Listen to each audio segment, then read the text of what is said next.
বন্ধুসকল মই কুশলকৈ মই অঞ্জলি বিদ্যালয়ক স্বাগতম জনাইছোঁ। আজি ৰঙালী বিহুৰ আজি প্ৰকৃততে কালি গৰু বিহু আছিলে, আজি মানুহৰ বিহু।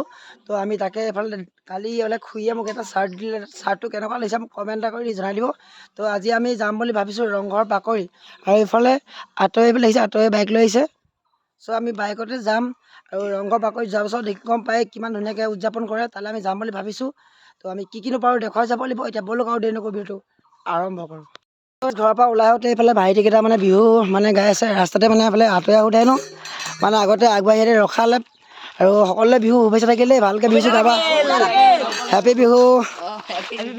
আৰু এইফালে কণমানি ভাইটিকেইটা ওলাইছে বিহু গাবলৈ, বিহু গাম বুলি ভাবিছে আৰু ময়ো গাম, ফূৰ্তি কৰিম বিহু বুলি। আৰু ভালকৈতো ক'তো ফূৰ্তি কৰিব পৰাই নাই। আৰু এইফালে ভাইটিহঁতো পূৰা নাচিব নেকি? সকলোৱে নাচিবানে? নাচিব। এইফালে দেখিবলৈ পাইছে।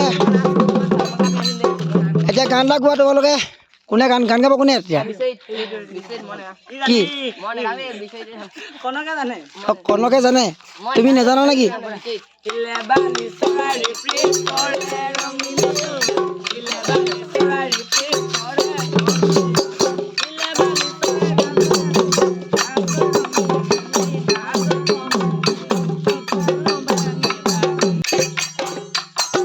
দেখিলে পাইছে পুৰা ফুল লাগিছে দেই ৰাইজ। এইফালে আমাৰ হাতত ওলাইছে। হ'ব দিয়ক। হা হৈ গ'ল নেকি? ইমান জল্দি? তো একো নাই, এতিয়া আমাৰ দেৰি হৈছে, কিবা দি মেলি যাব লাগিব। তো ৰাইজ এতিয়া আমি আহি ডিমৌ চাৰিআলি পাই গৈছোঁহি। এইফালে আঁতৰি বাইক চলাই আছে। আজি বিহুৰ দিনৰ কথা, মই আজি বাইকখন নচলাওঁ বুলি ভাবিছোঁ আৰু তেখেতে চলায়। আৰু কি হৈছে, ভালকৈ মই চলাব নাজানো বাইকখন, আৰু এখন হিমালয়নখন অলপ ওখ বাইক সকলো গম পায়, সেইটো কাৰণে ভালকৈ ঢুকি নাপাওঁ। সেইটো কাৰণে চলাবলৈ যিহেতু ভয় লাগে, সেইটো কাৰণে মই বাইকখন চলোৱা নাই। এইফালে আঁতৰি চলাই আছে। তো আজি আমি যাম বুলি ভাবিছোঁ ৰংঘৰ বাকৰি, আৰু প্ৰত্যেক বছৰে যোৱা হয়। আৰু আগতে চাইকেলেই প্ৰায়ভাগ যোৱা হয়, কিন্তু এবাৰ ভাবিলোঁ কি আঁতৰি নতুনকৈ বাইক ল'লে যিহেতু, তো সেইটো কাৰণতে আমি আঁতৰি বাইকতে যাম বুলি ভাবিছোঁ। আৰু এতিয়া তাকে ওলাই আহিছোঁ। ভালেকুৱালে গৈ আমি শিৱসাগৰ পালেই হৈ গ'ল, আৰু শিৱসাগৰ বুলি ক'লে সকলোৱে গম পায় আৰু। তো ৰাইজ সেইটো কাৰণতে আমি ওলাই আহিলোঁ, আৰু প্ৰায় ভিডিঅ' দিয়া লেট হৈছে। সেইটো কাৰণতে মই এতিয়া ঘৰত পূৰা কাম লাগিছোঁ গম পায় ৰাইজ। সেইটো কাৰণতে ক'বলৈ গৈছোঁ। আৰু আজি বিহু বুলি অলপ ওলাই আহিলোঁ, আৰু এইকেইদিন পূৰা কাম নাই, সেইটো কাৰণে ঘৰতে এনেই বহি থকাকৈ ভাবিলোঁ ওলাই আহোঁ।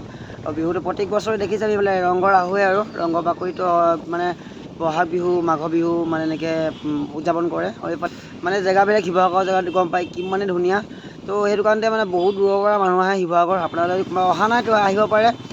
আমি এইফালে আঁতৰি আৰু মই গৈ আছোঁ শিৱসাগৰলৈ বুলি। আৰু শিৱসাগৰ আগতে প্ৰায় চাইকেলেই আহোঁ, কিন্তু আজি মন কি হ'ল খবৰ নাই, ওলাই আছিলোঁ চাইকেল লৈ আহিম বুলি, কিন্তু চাইকেলখন মাজতে প্ৰব্লেম হোৱাৰ কাৰণে আঁতৰি পেলাই ক'লোঁ যে যিহেতু আমি বাইক লৈ যাওঁ। প্ৰথমতে আমি প্লেনিং চাইকেল লৈ অহা প্লেনিং আছিলে আঁতৰি মই, তো সেইটো কাৰণতে সেইফালে দেখিবলৈ পাইছে ৰাস্তা পদূলি যথেষ্ট ভাল, এনেকৈ ওলাই আহিলোঁ। আৰু তো ৰাইজ এতিয়া আমি ডাইৰেক্ট গৈ ৰংঘৰ বাকৰিতে গৈ লগ পাইছোঁ। এতিয়া ডাইৰেক্ট গৈ থাকোঁ, আৰু গাড়ীও যথেষ্ট ভিৰ, সকলোৱে গম পায় ৰংঘৰত যথেষ্ট মানুহে। এবাৰ কেনেকুৱা কি হৈছে নাজানো, এতিয়া গৈ থাকোঁ। আৰু তো ৰাইজ ফাইনেলি আহি পাই গ'লোহি শিৱসাগৰ, আৰু এইফালে দেখিবলৈ পাইছে পূৰা মানুহ ভিৰ, আৰু গম পাইছে আৰু দেখি কেনেকুৱা পূৰা ভিৰ, অৱস্থা বেয়া হৈ গৈছে, এনেকুৱা মানুহ হাজাৰ হাজাৰ মানুহ হৈ গৈছে।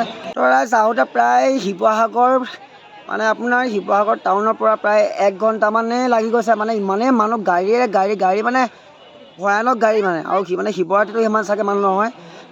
আজি ৰংঘৰত যিহেতু মানুহ হৈছে দেখিবলৈ পাইছে ৰাইজ। তো এনেকৈ প্ৰত্যেক বছৰে উদযাপন কৰে মাঘৰ বিহুৰ দিনাখন আৰু বহাগৰ বিহুৰ দিনাখন। তেতিয়াহ'লে আপোনালোকে চাবলৈ আহিব পাৰে। তো ৰাইজ অলপ দেৰি ভিতৰতে ঘূৰি ভিতৰৰ যিবিলাক পৰিৱেশ তাৰে দেখুৱাই মেলি আমি ডাইৰেক্ট বিহুৰ প্ৰগ্ৰেম চাবলৈ যাম, আমিও চাম।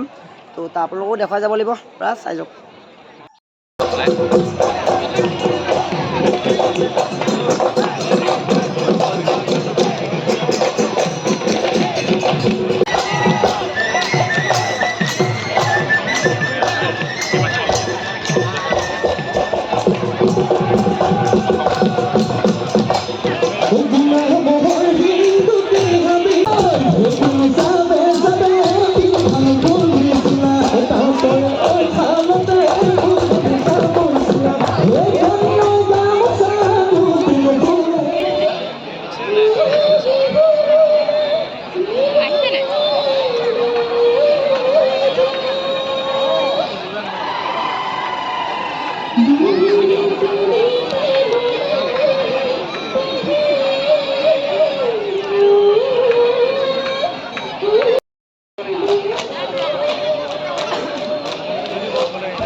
ৰাইজ এতিয়া আমি ৰংঘৰৰ পৰা ওলাই দিব বুলিছোঁ ঘৰলৈ বুলি, আৰু মানে বৰ দেৰি কৰাটো ভাল নহয়, প্ৰায় আপোনাৰ টাইম হৈ গৈ আছে যিহেতু মানে বৰ গধূলিলৈকে থকাটো ভাল নহয়, যথেষ্ট গাড়ী বহুত ভিৰ হ'ব গম পাইছে, মানুহ যিমান আছে ৰাস্তাটো আপোনাৰ ঘৰলৈ যাবলৈকে চিন্তা কৰিব লাগিব, সেইটো কাৰণে এতিয়া আমি ওলাই দিওঁ। আৰু এতিয়া দেখিবলৈ পাইছে পূৰা মানুহেই মানুহ, মানে কি ক'ম আৰু হাজাৰ হাজাৰ মানুহ দেখিবলৈ পাইছে ৰাইজ, পূৰা মানুহ ভিৰত মানে অৱস্থা একেবাৰে বেয়া হৈ গৈছে। তো সেইটো কাৰণতে প্ৰায় মানুহ আমাৰ ঘৰৰ ওচৰৰ যিহেতু মানে দাদা ভাইটি এটা আহিছে, তাতে প্ৰায় মানে সকলোৱে অলপ চাই মেলি গুচি গ'ল।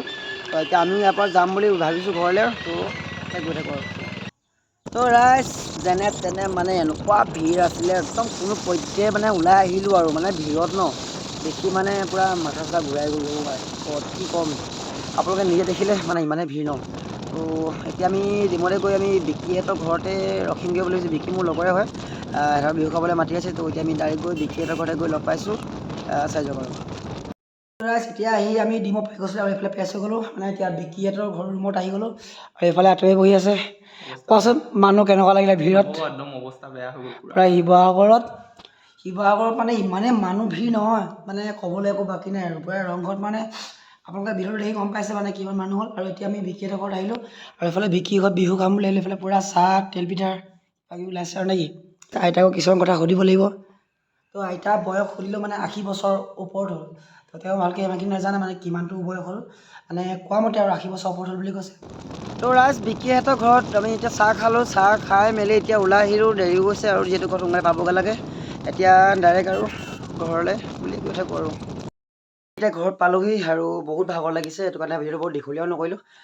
যদি ভিডিঅ'টো চাই ভাল লাগিলে তেতিয়াহ'লে লাইক এটা কৰিব, আৰু যিবিলাকে নতুনকৈ আহিছে মোৰ চেনেললৈ সকলোৱে ছাবস্ক্ৰাইবটো কৰি দিব, ভাল ভাল ভিডিঅ' পাব। আৰু প্ৰায় ভিডিঅ' মানে এনেকৈ লেটকৈ দিয়া হ'ব, মানে ঘৰত মানে প্ৰায় কাম লাগি আছোঁ, সকলোৱে গম পাইছে, সেইটো কাৰণে মই ভিডিঅ' বনাবলৈ বৰ ভালকৈ টাইম নাপাইছোঁ। যেতিয়া যিমানখিনি টাইম পাৰোঁ, যেতিয়া পাৰোঁ তেতিয়াই ভিডিঅ' দিবলৈ আপোনালোকক চেষ্টা কৰিম। আৰু নাভাবিব কুশলে যে ভিডিঅ'টো এৰি দিলে বুলি, কিন্তু মানে ইউটিউবত এৰি দিয়া নাই, এনেকৈ মাজে সময়ে আৰু যেনেকৈ টাইম পাওঁ আপোনালোকক দেখা যাবলৈ চেষ্টা কৰিম। তো আজিলৈ ইমানেই আৰু, জয় অসম।